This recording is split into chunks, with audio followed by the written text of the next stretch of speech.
fi ma bëgg egg yàlla bu ma fa egg. balaa ñu ñëw si loolu ñu ñëw si lan moo waral Zarko jóge si Baye Mandione jël Ada Fass lan la lu tax choix bi Ada Fass. déggoo ma ne la sawaay Gris Bordeaux na pare gis naa ko stade muy di wax booy bi ne ma ne ko gis nga kii dama koy caw ba pare te si yow laa jëm te ci moom laa jëm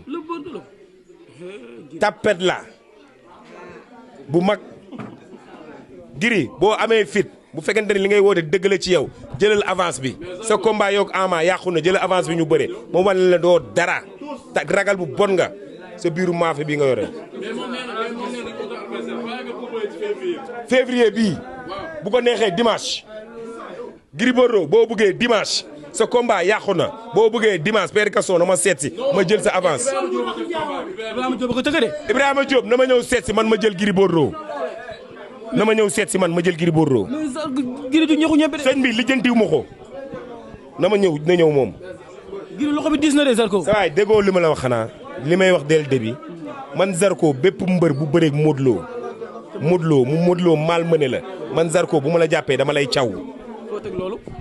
parce que ñoo jàngandoo ñoo moxalandoo ñu berandoo ñu mu nekk roi des arènes man yéene ko di ñaan mu bàyyeeg moom.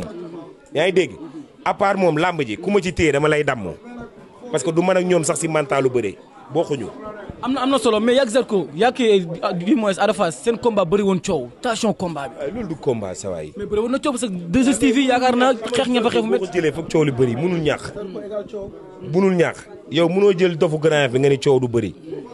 bilaay walaay sama yaay moo ne ma bopp mbaam bi bu mu dem moo tax yóbbu ma. mais sinon dama ko naroon yóbbu. gaa yi ñu ngi doon laaj bopp mbaam. wallaahi al azim dama ko naroon yóbbu mais maire bi moo.